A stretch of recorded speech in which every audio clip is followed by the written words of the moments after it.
Well, hello, everyone. There's so much discussion about independence. Today, we're going to talk about God dependence. Stay tuned.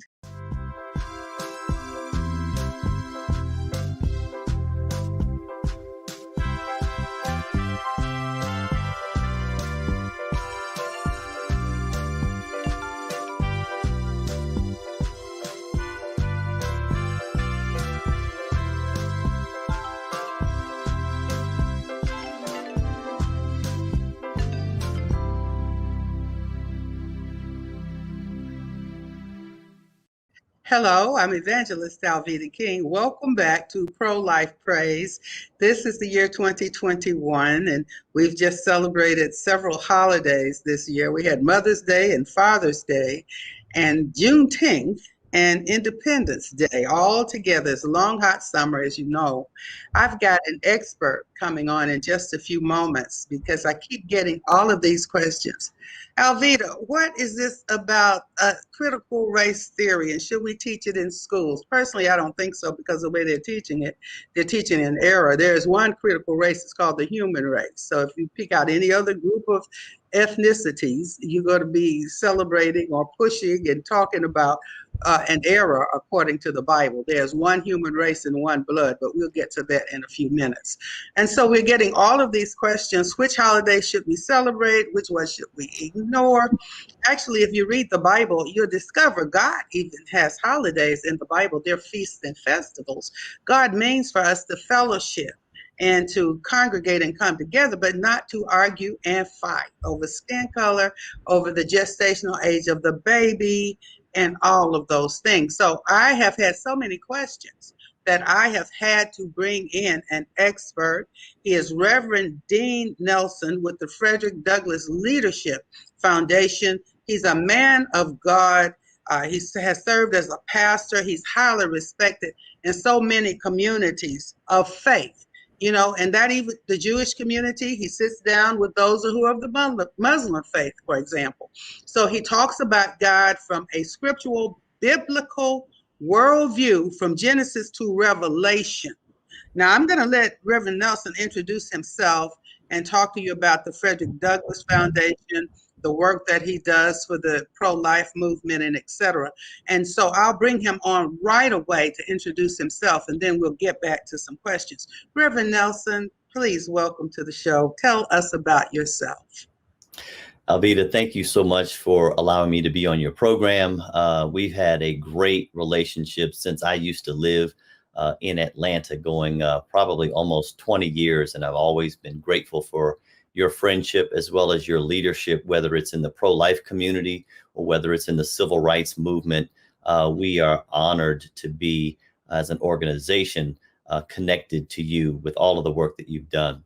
The Frederick Douglass Foundation, as you mentioned, goes back a little over 10 years when President Obama was first elected. And many of us were proud to say that America could elect a Black person, a Black man. But some of us knew Senator Obama, and we knew that his values were inconsistent with the values of biblical Christianity. And so we were concerned. And so the Frederick Douglass Foundation started really from a dream that a friend of ours, the late Dr. Timothy Johnson, had at my house, and asked me if I knew anything about Frederick Douglass. And I told him that I did. I had a big poster of Frederick Douglass in my house, and I pulled it down and talked to him a little bit. And he said he had this dream. And then about 3 months later, I got paperwork from him, and he said, "Congratulations, you're the vice chairman of the Frederick Douglass Foundation."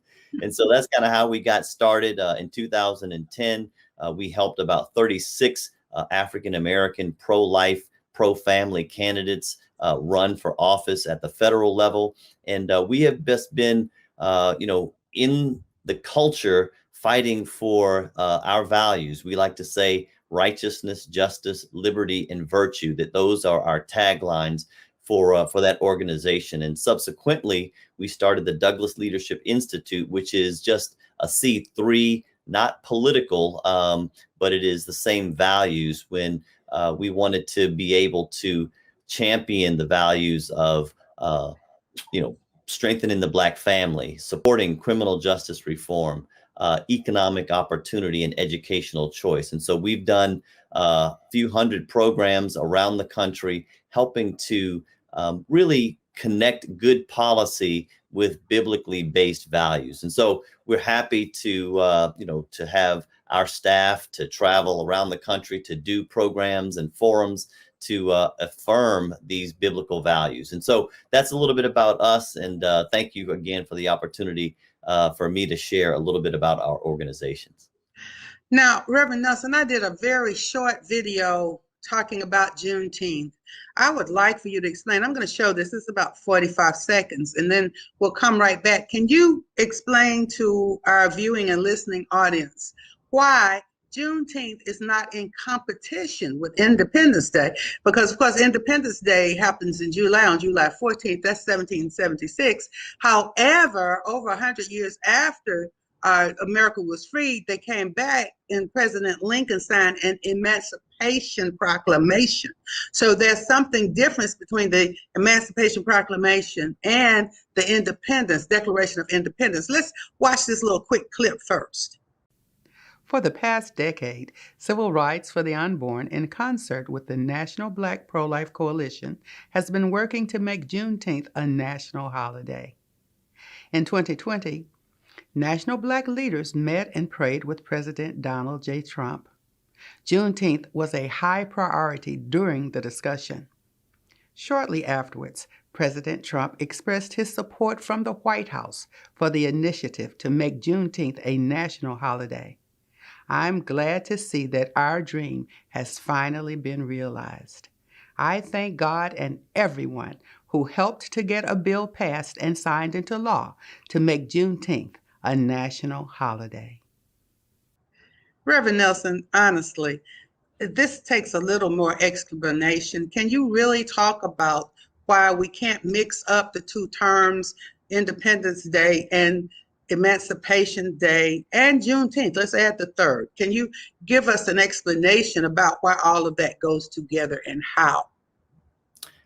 Absolutely. And I know that there has been, some concern in some segments of our culture about the evolution and elevation of Juneteenth becoming a national holiday. But many people know that over 40 years ago, Juneteenth was an official state holiday in a place like Texas. And I want to say publicly how grateful I am for all of the work that you and many others have done over the last, decade to elevate Juneteenth really in the public square. To go all the way back, you mentioned, President Lincoln at the time signed what was the Emancipation Proclamation, which did free slaves, at least from an executive order in the South. But then, of course, the war had not yet ended. And so once the war ended, this is the Civil War, it was in April, 1865, then it was presumed that all of the slaves now should officially be free, even though by that executive order, they were kind of made free, but in reality, it wasn't really the case. Well, they didn't have the internet. They didn't have the same type of technology that we have today. And so there were still some of those who were unaware that the Emancipation Proclamation had been declared, and they were unaware that the war between the states had ended. And so in Galveston, Texas, there was a Union Army official who pronounced to slaves that did not know yet that they were free, that they were free. And so in some of those early days, they referred to it as Jubilee Day, but it more commonly became known as Juneteenth. And I'm proud to say that we can celebrate it. I think that it should be a national holiday. I know that some people were concerned because of the way that it came, but quite honestly, you and many others, myself last year, worked with President Trump, and he included it in his platinum plan as something that he wanted to push forward. So it was already bipartisan. It was already something that was being pushed even, by President Trump. So we're grateful that it has been passed. I mean, probably you and I might be, more excited if President Trump were the ones who had signed it, since he was the one who had really pushed it. He pushed it. He promoted it. Yeah. But nonetheless, regardless, I'm grateful that President Biden signed it. I'm grateful that it was a bipartisan effort. And I don't think that us celebrating Juneteenth should take away from the importance of Independence Day. I look at it this way. We, in our founding documents, call America, we refer to her sometimes as a more perfect union. That means that we are progressing, every year, every decade, every generation, to live up to the standard that our founders first set forth. And so I think that us having Juneteenth, we wouldn't have Juneteenth if we didn't have Independence Day. And I think that Juneteenth is a great affirmation of what came through Independence Day. And I think Frederick Douglass said it really well in his speech in 1875.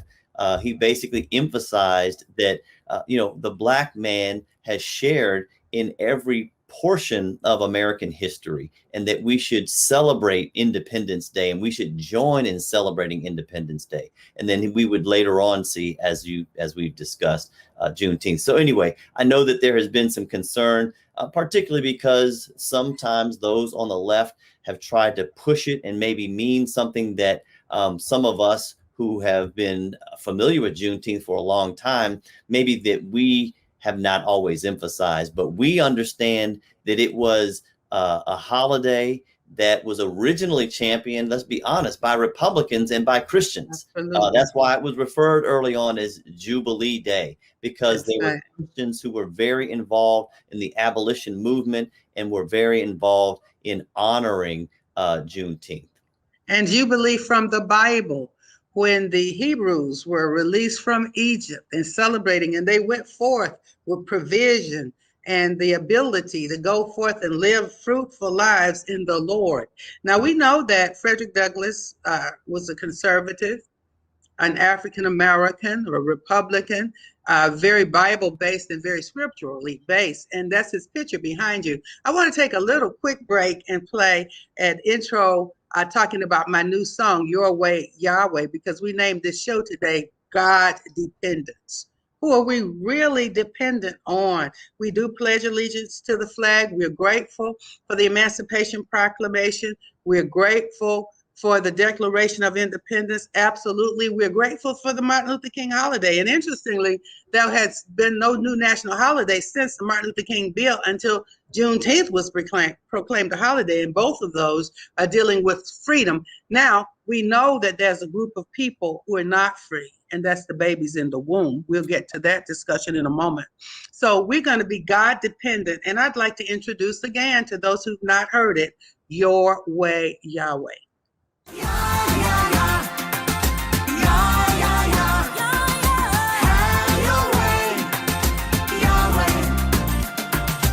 I have a philosophy, overcome evil with good. That's in the Bible. Don't be overcome by evil, but overcome evil with good. So I began to get to know God more, Yahweh. Let me do this your way, Yahweh. And that began to form as a song. So I met Ian and Barry. To my surprise, Kathy Lee Gifford came in on the project, and we began to worship the Lord. In all the earth, there's none beside you.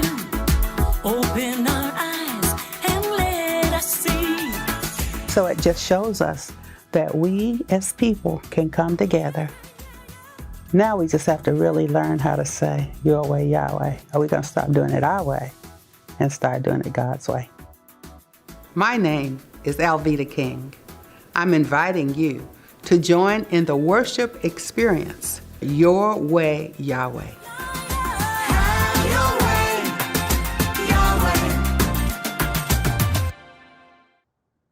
Reverend Dean, I'm going to introduce in a moment one of my new books. We're not colorblind, but before I do that, we're doing this God's way. Have your way, Yahweh. So I have a question that's a bit controversial. Some people, when they want to show that they're not racist, they say, I'm not colorblind, I can't see. Now I see you have on a red shirt, Reverend. I think that's a black jacket. I see all that color around you. What color is your skin? I can't see it. Come on now, was Frederick Douglass colorblind? If anyone were to read Frederick Douglass's speeches, you would know that he was not colorblind. I mean, if we think about it quite honestly, when Frederick Douglass's first wife, Aunt Anna Murray Douglass, who he deeply loved, and she passed away, she was a black woman, a woman who helped him escape from slavery. His second wife was white. And so a lot of people don't know that. Frederick Douglass would not, I don't think, from any of his writings, considered us to be colorblind or himself to be colorblind. I think as someone who was an astute biblical, I would call him almost a scholar, because he quoted so much from the Bible and did so much research with the Bible. I think he would also probably take us to scriptures like in Revelation, when he spoke about, John the Revelator, about all different tribes and tongues and kindreds. I believe that there were many colors that they saw. And so I think I understand and you understand what people mean when they say that. But in reality, let's be honest, we see distinction. We see color. God is a creative God and has created many different people from different hues. And I think that's something to be celebrated. I do too. And this is a good segue to our bookstore. I have a book with our friend Ginger Howard. She had a dream, just like the Douglass Foundation started from a dream. And Ginger had a dream that we should write a book, and we wrote a book, We Are Not Colorblind. So our book, We Are Not Colorblind, is available in our bookstore over at priestforlife.org. And you can get the ProLife products in the bookstore there. And also King Rules, which are lessons that I learned growing up in the family of Martin Luther King. So we are definitely not colorblind. We love each other. We see each other. We celebrate every nation, every tongue, every tribe. Of one blood, God made all people. And we understand that. I'd like to move right in real quick. The movie Roe v. Wade, and I am going to show a little clip from that as well. Have you seen it or reviewed it or seen parts of the film? What do you think about these movies that are coming out, all of the pro-life movies? Are they helpful? They are to me. So what value do these films have in our society today? I think that they are excellent. And the more that are being done, the better they get. I mean, they are some high quality productions. And I think that it is so powerful to tell the story from so many different vantage points, whether it is the story of Roe v. Wade, because a lot of people don't really know what happened. The way that was portrayed in the media, but other stories from Abby Johnson, the personal story of a woman who used to work for Planned Parenthood and saw the light, so to speak. I think that we need to see more of these fantastic films that deal with these difficult and controversial subjects to really make clear what we know to be true, that all men are created equal, born and preborn. Men and women and children, all men, all people, all of humanity, we agree from the womb to the tomb. Amen. And that's very important. And Reverend Nelson is very active in the pro-life movement as well, a leader, a champion in proclaiming these truths and these justices. I'm going to show the clip real quick from Roe v. Wade. I want to apologize. I don't know if you can hear in the background, but it's summertime and the grandchildren are all around the house. I've been trying to keep them quiet, but if you hear a little bit, forgive me. Sometimes the dog trots here through here and barks too, so we're sorry about that. All right, we're going to show the trailer. If you've not seen Roe v. Wade, the movie, make sure you see it. Here's the trailer.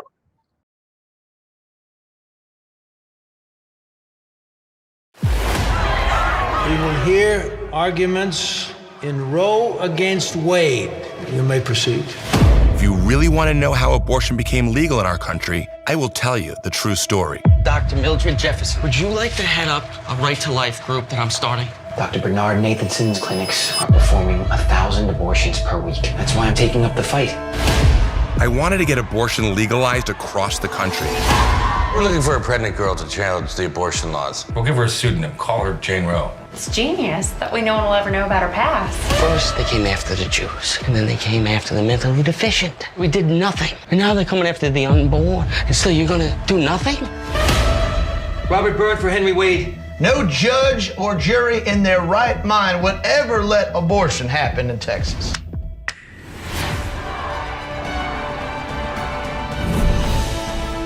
You've been watching too much TV. This case has nothing to do with women's rights. It's God's duty to forgive. It's ours to rule the law. You're changing your vote because your family found out. Or was it the media?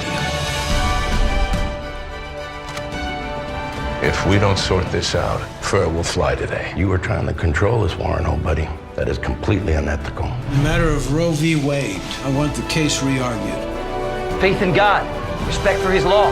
That law being? Human law. We got the majority. We're gonna win. Perhaps this is beyond the authority of the Supreme Court. We are the law of the land.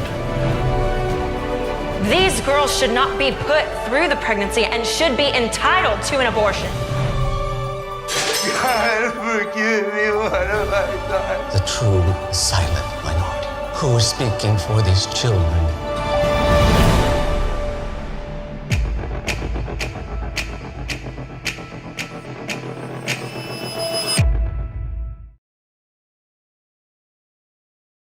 Well, we're right at that time. It's about time to wrap the show, but I've recorded the Battle Hymn of the Republic. We've been talking about Independence Day, Juneteenth, the Emancipation Proclamation, who's free and who's not free. We still want the babies to be free. Here we are with the Battle Hymn of the Republic, and we'll have Reverend Nelson with the last word. Thank you.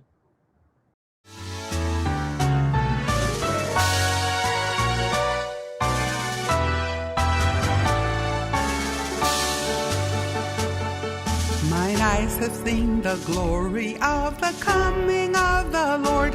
He is trampling out the vintage where the grapes of wrath are stored. He has loosed the faithful lightning of his terrible swift sword. His truth is marching on. I have seen him in the watchfires of 100 circling camps. They have builded him an altar in the evening dews and dance. I can read his righteous sentence by the dim and flaring lamps. His day is marching on. I have read a fiery gospel written, burnished rose of steel. As he dealt with my contemners, so with you my grace shall deal. Let the hero born of woman crush the serpent with his heel. Since God is marching on, he has sounded forth a trumpet that shall never call retreat. He is sifting out the hearts of men before his judgment seat. Oh, be swift, my soul, to answer him. Be jubilant, my feet. Our God is marching on.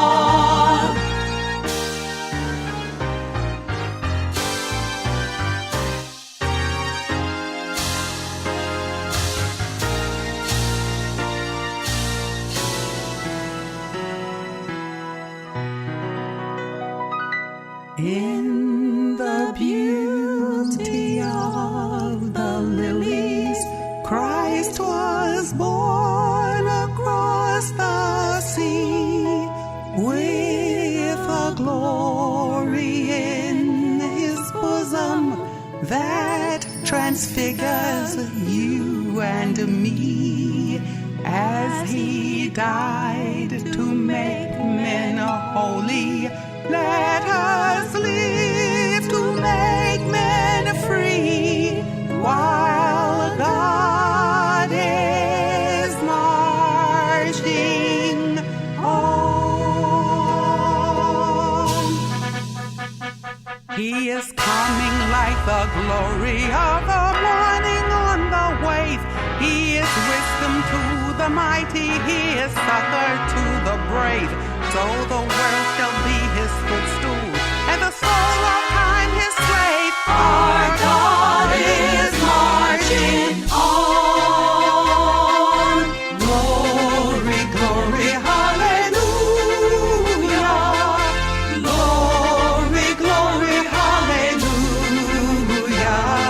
Glory.